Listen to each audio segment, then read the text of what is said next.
गई भयभीत। ये कैसा आया काल, नर नारी सब घर में बैठे, अरे कैसा है जंजाल।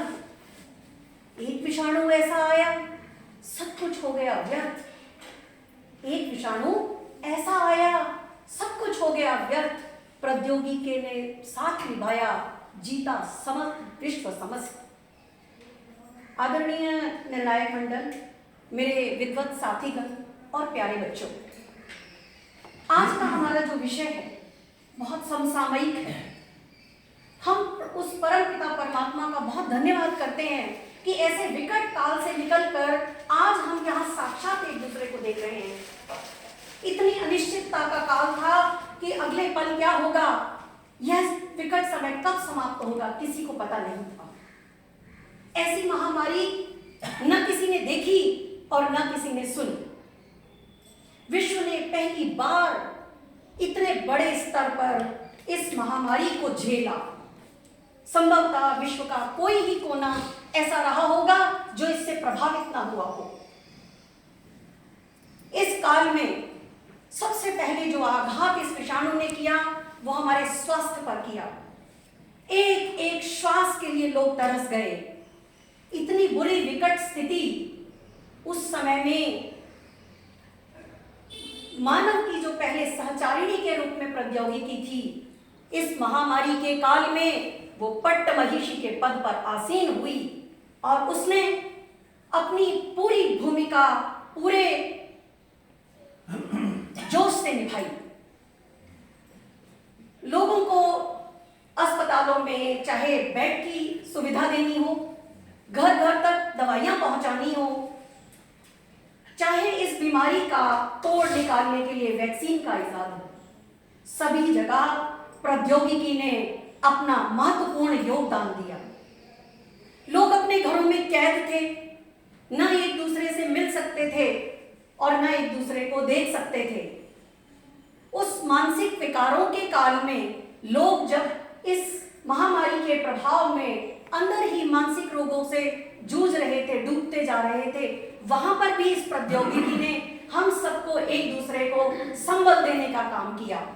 लोग एक दूसरे से जुड़े रहे, एक दूसरे से सलाह मशविरा किया। चिकित्सकों ने बढ़ चढ़कर इसमें हिस्सा लिया और अपनी सेवाएं इस प्रौद्योगिकी के माध्यम से सभी को दी। किसानों ने, व्यापारियों ने, सभी ने इस प्रौद्योगिकी का प्रयोग किया और जन जन तक जरूरत का सामान, प्रतिदिन की वस्तुएं पहुंचाई। इस काल में आवश्यक सेवाओं को छोड़कर समस्त कार्यालय बंद थे। उस समय घर ही कार्यालय बन गए और ये प्रौद्योगिकी जो है इसने फिर से एक आशा की किरण जगाई कि सब कुछ समाप्त नहीं हुआ है।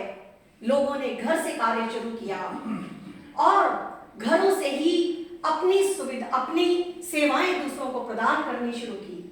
इसी तरह कब, कहां, किसको किस चीज की आवश्यकता है, हम सब ने एक दूसरे का सहयोग करते हुए अनेकों परोपकार के कार्य किए। जहां अनाज नहीं था वहां अनाज पहुंचाया, जहां दवाइयां नहीं थी वहां दवाइयां पहुंचाई और सरकार ने कितनी तीव्र गति से कार्य किया। आरोग्य सेतु जैसे गूगल पे जैसे जो धन के विनिमय के जो ऐप थे उन सबको विकसित किया। लोगों को धन के विनिमय में किसी प्रकार की कोई परेशानी ना हो, प्रौद्योगिकी ने वहां पर भी अपनी अहम भूमिका निभाई। इसी तरह से हम सब शिक्षा जगत से जुड़े हैं और हम इस बात के साक्षी हैं कि यदि प्रौद्योगिकी ना होती तो ये काल और भयावह हो जाता। हमारे बच्चे हमसे लगभग 2 साल दूर रहे। ये प्रौद्योगिकी का बहुत बहुत धन्यवाद है। उन वैज्ञानिकों का बहुत बहुत धन्यवाद है जिन्होंने इस प्रौद्योगिकी को विकसित किया और हमारे बच्चों से हमें जोड़े रखा। हमने अपने ज्ञान का जो प्रकाश है इस प्रौद्योगिकी के माध्यम से अपने बच्चों तक पहुंचाया और तो और हमने प्रौद्योगिकी के माध्यम से परीक्षाएं तक ली कि बच्चे लिखना ना भूल जाएं, बच्चे परीक्षाएं देना ना भूल जाएं और उनको तरह तरह की गतिविधियों में, भले ही वे सांस्कृतिक हो, भले ही वे सामाजिक गतिविधियां हो, विद्यालय से जुड़ी हो या घर से जुड़ी हो, समाज से जुड़ी हो, उनको निरंतर हमने व्यस्त रखा। उपयोग किया। जब परिवार इकट्ठा होता है तो परिवार के भोजन का प्रबंध अनेकों व्यंजन लोगों ने बनाए, अनेकों तरीकों से अपने परिवार के साथ अच्छा समय व्यतीत किया। टेलीविजन, रेडियो, सभी माध्यमों का भरपूर प्रयोग किया, परंतु अति सर्वत्र वर्जयेत।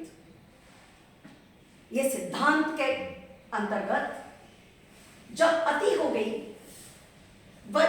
बच्चों ने लगातार स्क्रीन पर अपना समय व्यतीत किया, बड़ों ने भी और छोटों ने भी कंप्यूटर की स्क्रीन पर लगातार अपनी आंखें गड़ाए रहने से नेत्र रोगों से ग्रस्त हुए।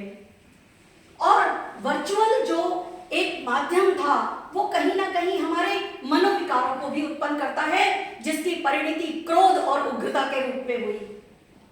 घरेलू हिंसाएं भी बढ़ी। इसलिए विवेकशील मानव को सदैव ये याद रखना चाहिए कि किसी भी, चाहे वो प्रौद्योगिकी हो या कोई भी साधन हो, उसका विवेकशीलता से प्रयोग करें और इस प्रौद्योगिकी का भी विवेकपूर्ण प्रयोग ही हम सबको भविष्य में भी आगे ले जाएगा। धन्यवाद।